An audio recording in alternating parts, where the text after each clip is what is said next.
Yastyaktvā rūpamadhyam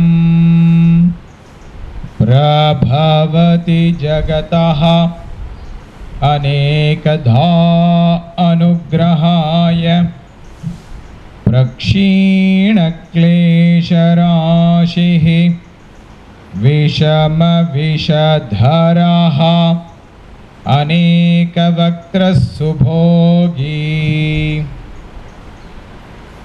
sarvajñāna prasūtihi bhojagapayakaraha prītaye yasya nityam devo hishaha savo vyāt sita vimalatanuhu yogado yogayuktaha yogena chittasya padena vācām malam sharirasya cha vaidyakena yopakarotam pravaram muninam patanjalim pranjaliranatosmi ābāhu puruṣākāram shaṅkhachakrāsidhārinam sahasrashirasam shvetam pranamāmi patanjalim Śrīmate Anantaya Nagarajaya Namo Namaha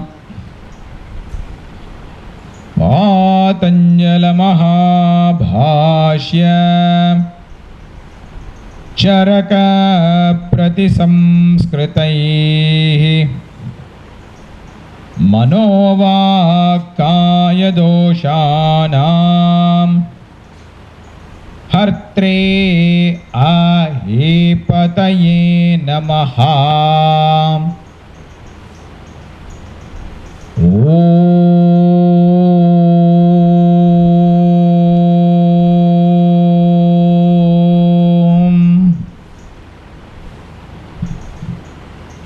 So friends, last week we were of the sutra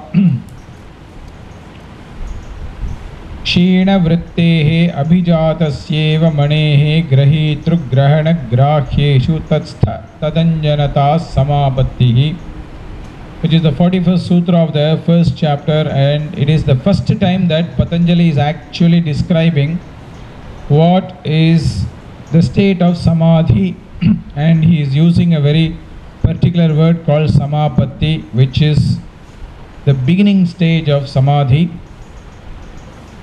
And Patanjali explains it a bit more further in the next sutra, trying to help us to understand why or what he is calling this state as samapatti, and he is defining this state as what is called savitarka samapatti in the next sutra. Tatra shabdartha jnana vikalpaihi sankirna savitarka samapatti. He is using words called Shabda, Artha and Jnanam.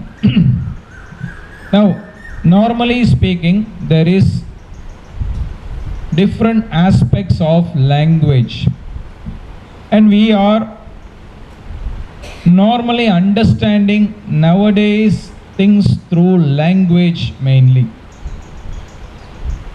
because that is what we try to describe to other people through language. That is what other people try to describe through us, which is through language. Language is a very important means of expressing what we have understood or what we have not understood.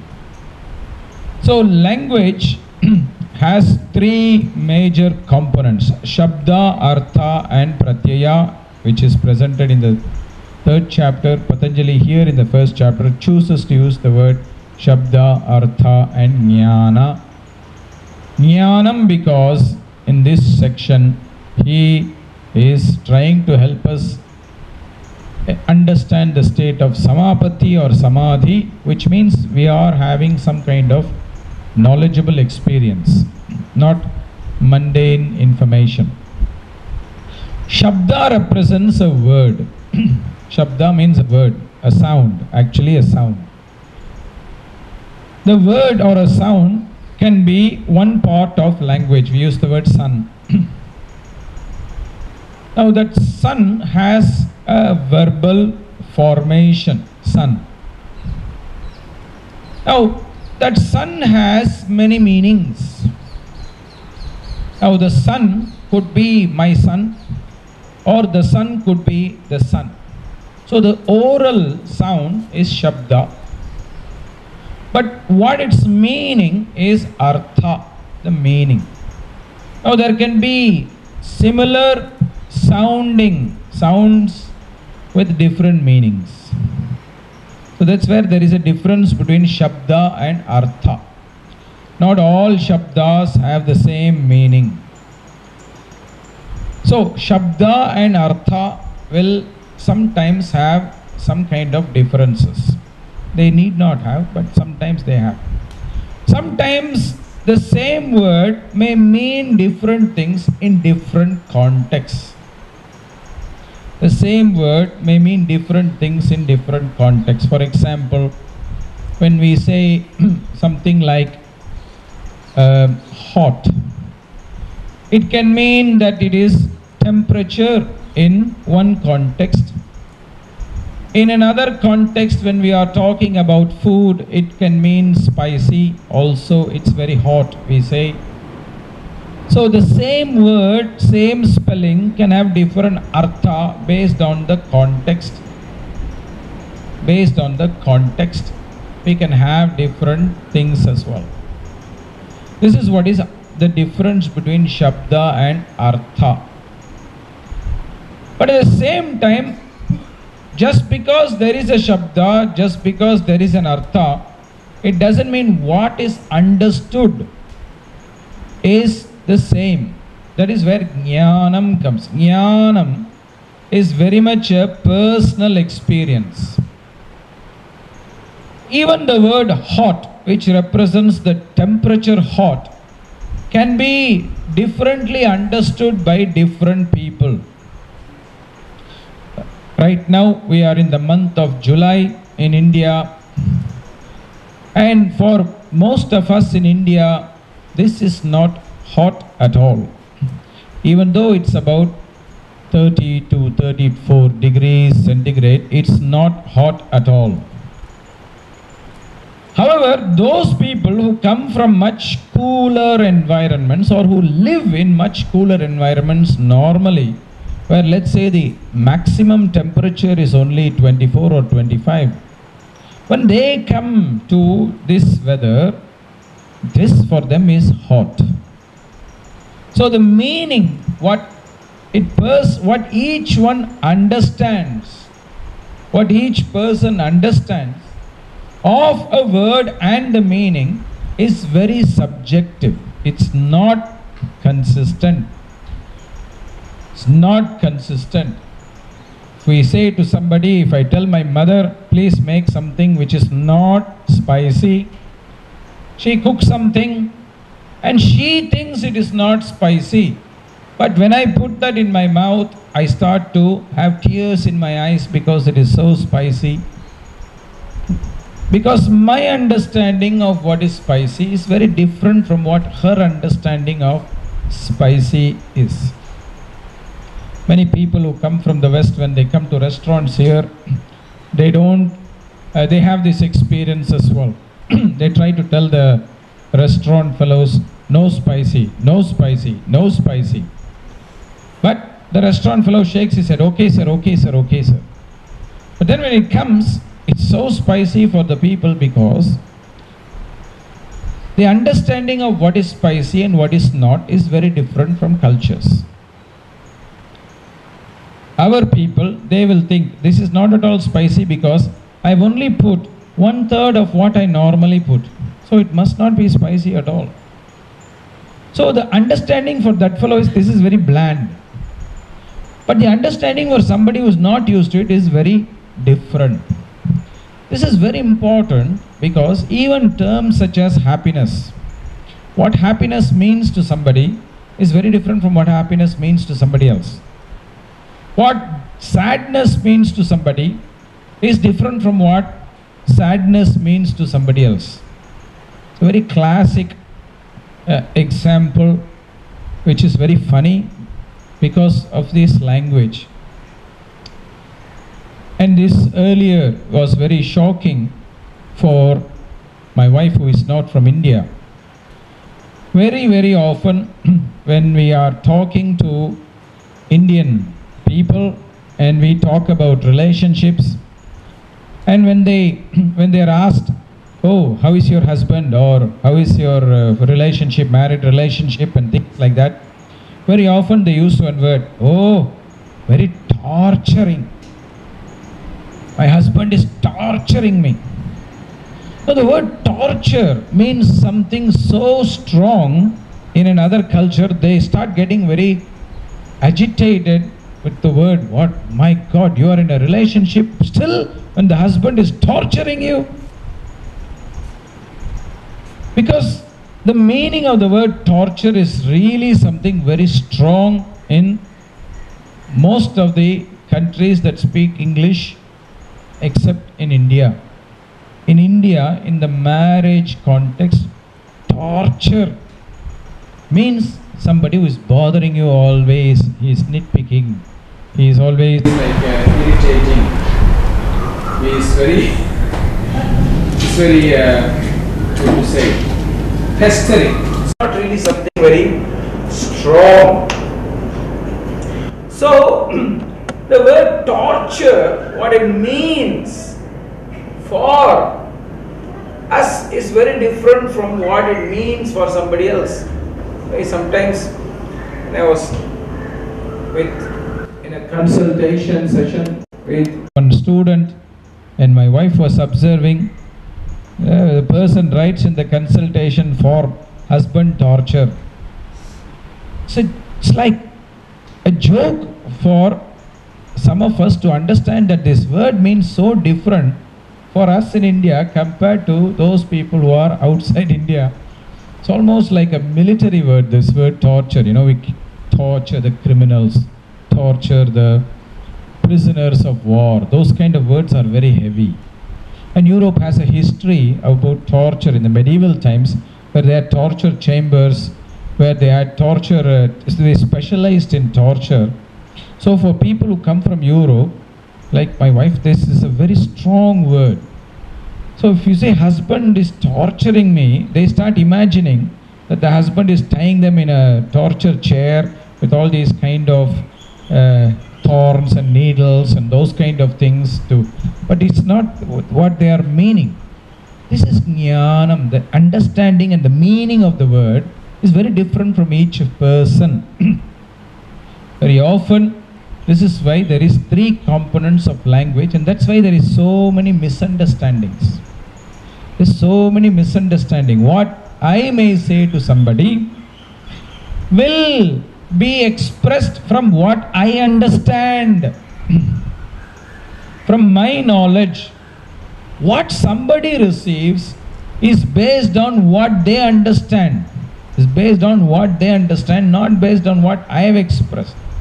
That's why my father always used to say, in communication, you must not focus so much on what you are saying, you must focus more on how it will be understood. We don't do that nowadays.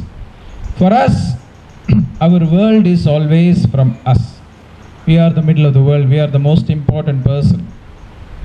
We don't think about who we are communicating to and what we are communicating. We don't really feel that there is this respect for the other person. We just want to communicate with what we want to express. And this is very important, not just in words, but also in language.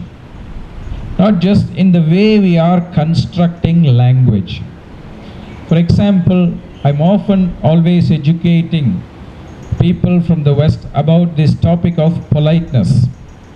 We don't have this so much as part of our language, day-to-day language, especially today. And especially, we cannot be so polite to family or close friends. They will think it's weird.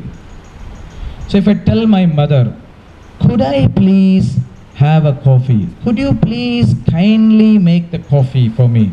She will think something is wrong with me and I'm crazy and I need some psychiatric treatment. It's not part of our language. So when somebody comes and when they speak like that, we don't understand it the same way that that person is expressing. Very often again, I was one time with a lady student of mine from England who is very, very polite. And she tries to teach me to be polite when I am traveling in England.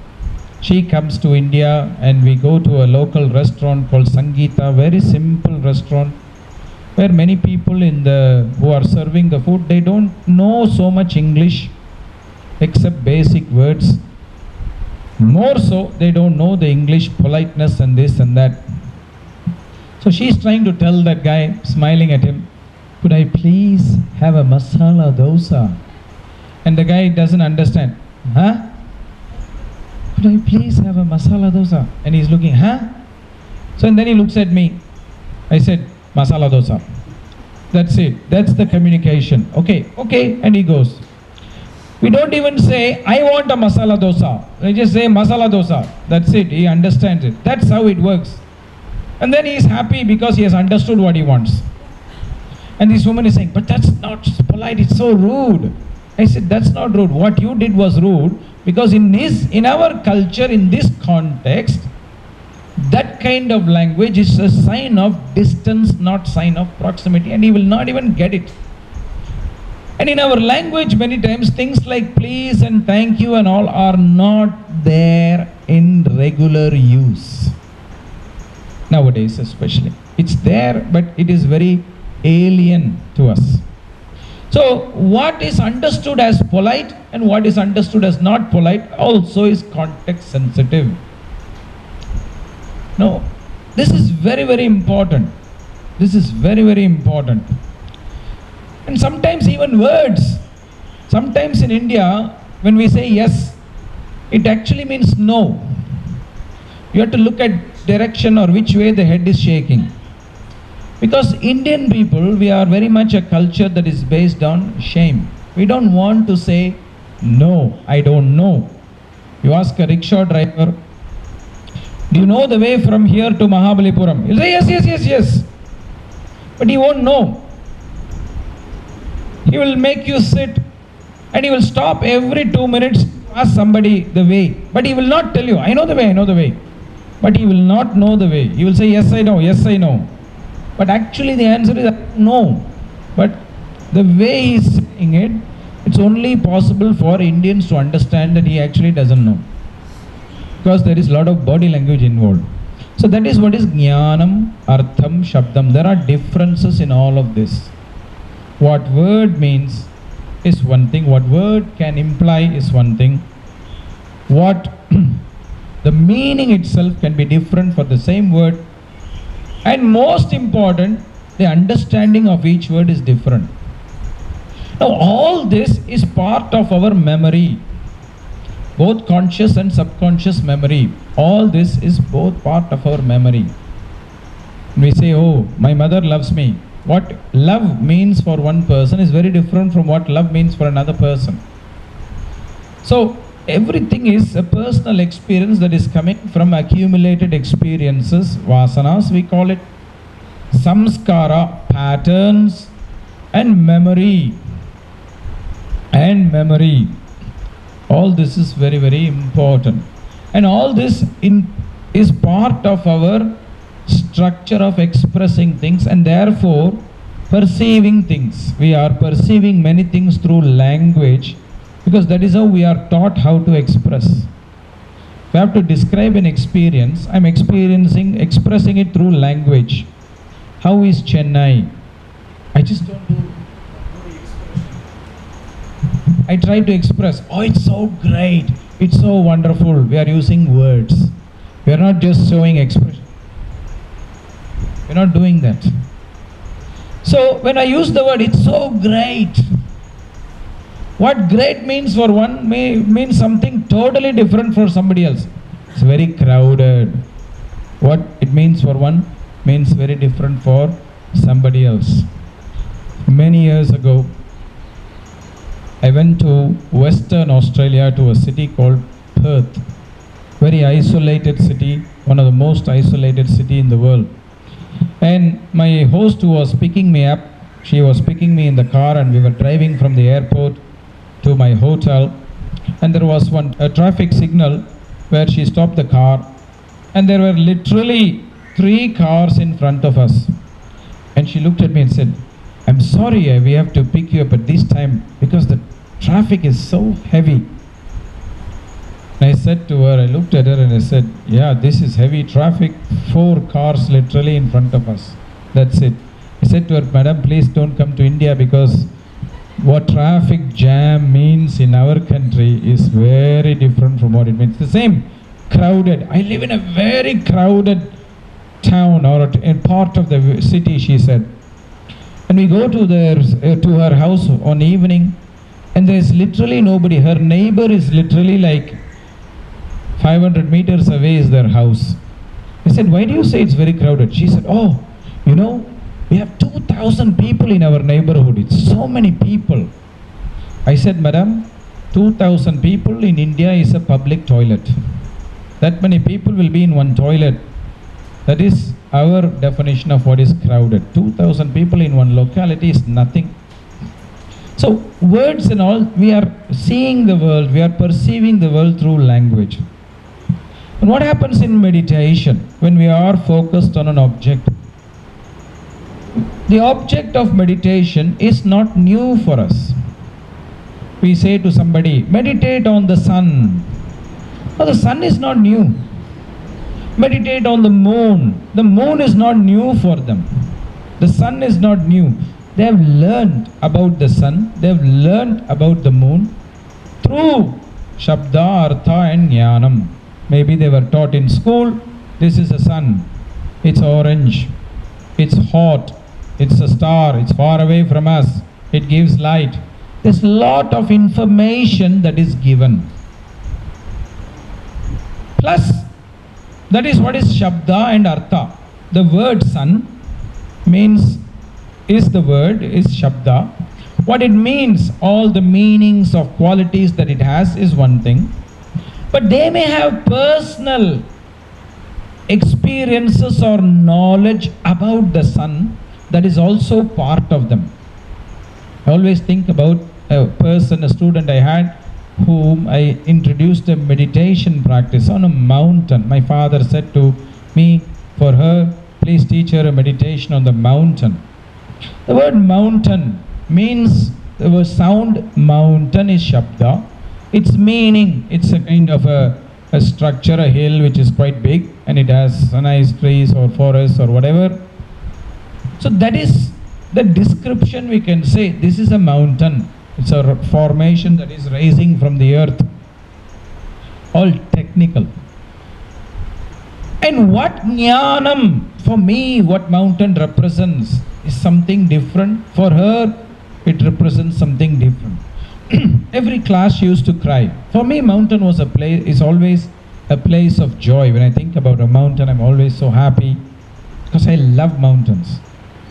Even though we don't have mountains in Chennai, the best we have is St. Thomas Mount. It's not a mountain, it's just a little hill, but it's called a mount. But for her, every time she was crying. And I asked her, what is it that is, why are you crying? She said, oh, mountain I don't like, it makes me very sad. And I said, why? She said, oh, my association with the mountain is always with my son who had an accident in the mountain and who died in the mountain. So you see, what that symbol represents for that person is, it's a place of sadness. It's not the place of stability. For me, it's a place of stability because mountains are solid. Mountains are looking up to the sky. It's a place of elevation. That's my feeling, my experience. For her, it is an association that she has with the sun's death. So it's a place of sadness. That is her jnanam. So all these get mixed in the meditation, because the mountain is not any of this, it's something more. But in the beginning stages of meditation, all of this gets mixed up. That is what is called sankirna. Sankirna, adulterate, to corrupt, to mix up. So our experience in meditation in the beginning stages is always going to be corrupted. Or, if you don't like the word corrupted, is going to be interfered with our own personal meaning of the focus, our understanding of the focus, etc., what it does to us. And this is very, very important. It's very, very important, because each time we meditate in the beginning stages, there will be some influence, and that is not the highest state. Even though you are focused, the influence of the past is always there in the present. The influence of the past is always there in the present. Sometimes it's so tricky. It need not even be such kind of associations like a death of a child and things like that. The sound can give associations. For example, Gayatri Mantra is a very important mantra for us in the Vedic times. And we are asked to do Gayatri Mantra as one of the meditations. And I remember one time my father, he asked me to teach one young man meditation on the Gayatri and teach him the Gayatri Mantra. This man said, I cannot do it. I don't want Gayatri Mantra. Even before I taught him, I don't want Gayatri Mantra. And he said, so I went back to my father and he said, sir, he doesn't want Gayatri Mantra. So my father called the guy. And he said, why don't you want the Gayatri Mantra? He said, I had a school teacher called Gayatri and she was very nasty to me. So you see the name, the Shabda, the Gayatri Mantra, it does not mean that school teacher. But even that word triggers feelings. So he could not accept the Gayatri Mantra because that was corrupted by that memory of a bad experience he had. So my father said, okay. And he said to me, don't teach him Gayatri Mantra. Teach this mantra. Tatsavitur varenyam bhargo devasya dhimahi dhiyo yona prachodayat. And that boy looked at the boy and said, this mantra is acceptable? There is no word Gayatri in that. And the boy said, yes sir. Okay. That was my father's genius. Because the boy didn't know that it is Gayatri Mantra, but he accepted it. Because the word Gayatri did not come. The name triggered his feelings, not the mantra.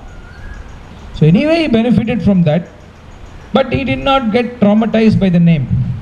Sometimes we have to be open to that. But the adulteration or the corruption of this idea need not only be based on negative things, it could also be based on positive things. Sometimes you may have a positive experience. Sun is wonderful. Sun brings light. Sun brings clarity. You read in internet now. You are meditating. When you are meditating, you are meditating with this information you have read on the internet. Sun is great, sun is clarity, sun is this. But in reality, your experience is not that. In reality, your experience is that when you do this meditation, you get depressed, you get agitated, you get sad. Because maybe that is what that meditation is meant to do. It's supposed to remove that. But your expectation from your knowledge is, it has to be good. It has to be light. Why am I feeling heavy? Something is wrong with this. Something is wrong with me. Nothing is wrong.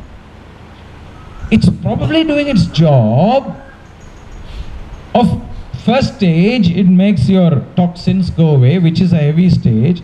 But your projection is, it has to be good, it has to be good, it has to be good.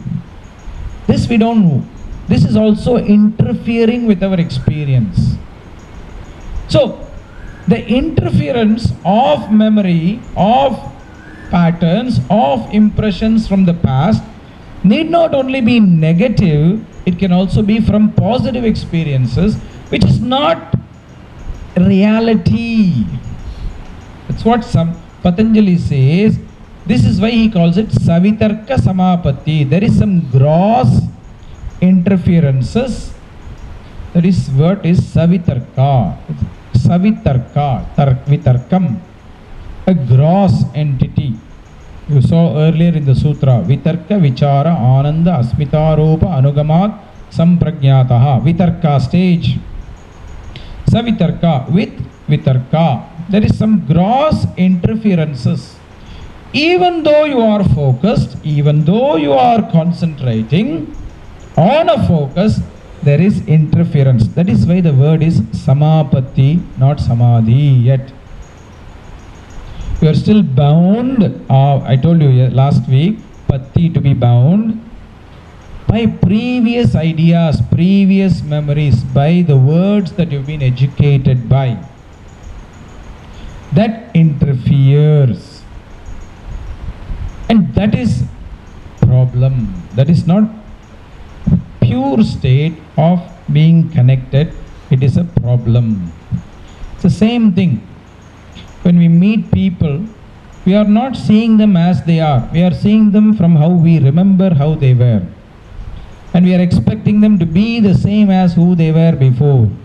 We are not accepting them that they are also changing, just like we are changing. And sometimes we are unfair. We want them to accept our changes, but we don't want to accept their changes. We are unfair. But the reality is that we are all changing. Our perception is therefore also changing. So, the connection that we should have with that person is based on the present, not based on past, not based on other influences. Suppose I had a traumatic experience with Gayatri, the school teacher. Somebody now comes to me as a student or as a colleague or as a friend and says, my name is Gayatri. I should not get agitated. I must remind myself, okay, this Gayatri is different from that Gayatri. I have to remind myself. Same way opposite.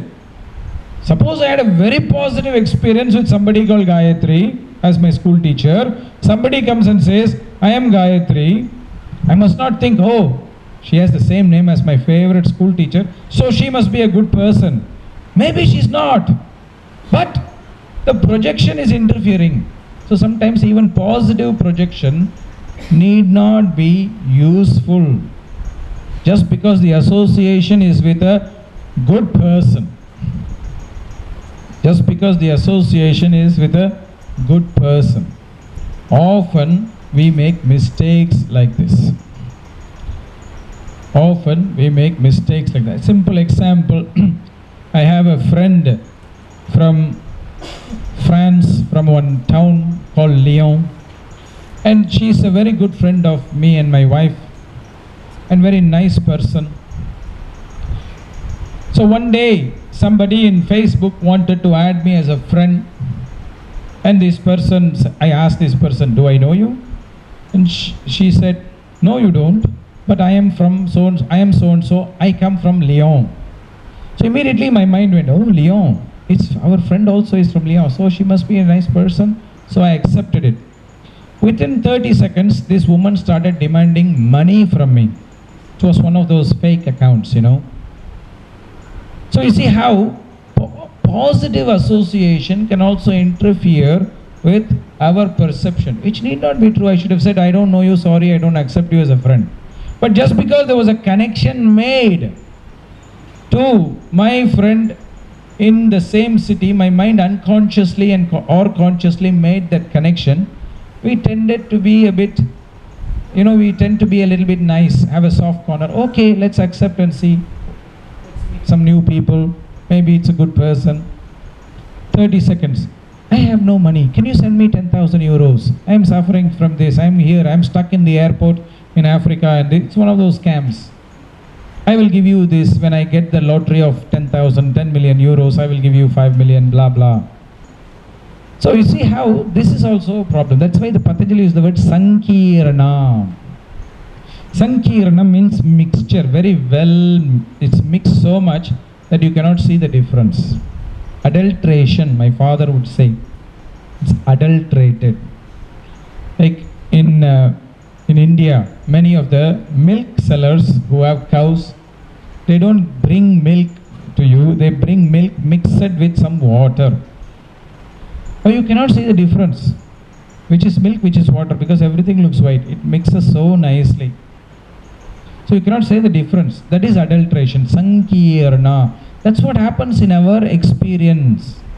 The Sankirna is so strong, we are not able to separate that this reality is different from what I experienced in the past. That's why we judge people. We don't reflect. Intelligence is knowing that there will be projection and not to judge somebody so quickly. That's why Patanjali uses the word upeksha. Take some distance and watch closely, because the projections from your past can interfere very strongly. So that's why Patanjali says, even in a state of samadhi where you are very focused on something, there can always be projections from the past that are mixing in your observation of the present, in your meditation of the present. So just because you are in a state of meditation, don't think it's pure. In the beginning state, it will not be pure, there will be Sankirna. That's why this state is called Savitarka Samapatti. Thank you, my friends.